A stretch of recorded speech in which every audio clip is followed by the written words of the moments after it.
Hello. Have you ever considered the entire lifespan of products, everyday goods that you use and you consume? Not just thinking about where you use them in your specific circumstances, but the entire life of the goods from start to finish. That is what I'll be discussing with you here today. Hello, my name is Boyd Hammond, and I'll be educating you on the environmental and economic impacts of junkyards. I, as somebody who has experience using junkyards, researching the impacts they have, looking into different ways in which you can make them economically viable, I'll use some of my knowledge to benefit you today. I'll be introducing several ways in which junkyards can be used. With the first of those ways will be the environmental impact upon reusing and recycling them, continuing them in the cycle of use, where instead of being thrown away and new goods being created, you'll instead keep the old goods used so that you don't have to use the old ones. Such as this radio. By recycling an old radio, you don't have to put a new one into production. You don't have to use the materials to create it. According to Smart Auto Recycling of Medium.com, recycling just 1 ton of aluminum cans can make up for the amount of power that would have been needed to make new cans, which could have powered 12 homes for a year. So just 1 ton of cans can make up for the use of 1 year for 12 homes of electricity. Along with preventing new waste from being created through recycling, junkyards also directly facilitate the cleaning of our environment through the prevention of waste materials and dangerous chemicals from being haphazardly brought into our environment.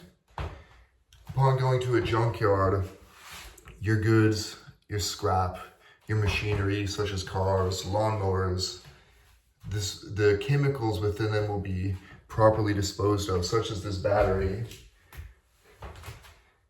By recycling a battery like this, instead of it being sent to just sitting somewhere where the battery acid could get into the ground, get into the soil, and cause environmental harm, it can be properly disposed of.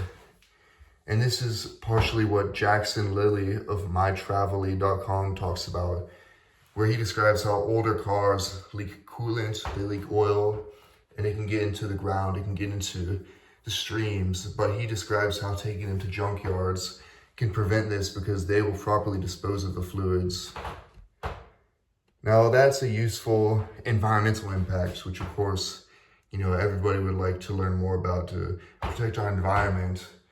Well, there's also economic benefits to this, because you see, both the owners and the users of a junkyard can benefit. An owner could sell cars, could sell, like I said, lawnmowers and other goods to other people.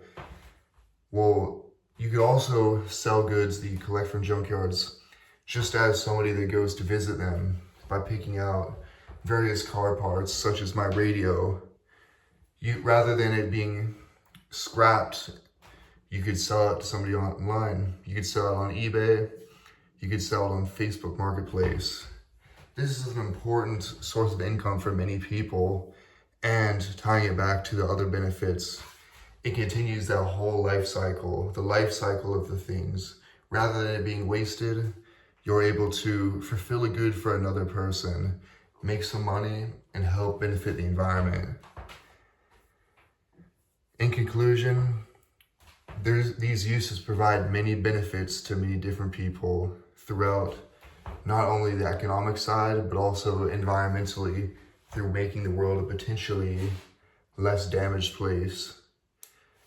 Recycling goods, protecting the environment, and selling goods for money. These are 3 simple ways in which you yourself could use a junkyard. And I hope you are now better informed on how to use junkyards to suit your needs and to prevent waste. Just rather than thinking of it as a dirty place, I think you could have a new perspective on its uses. Thank you.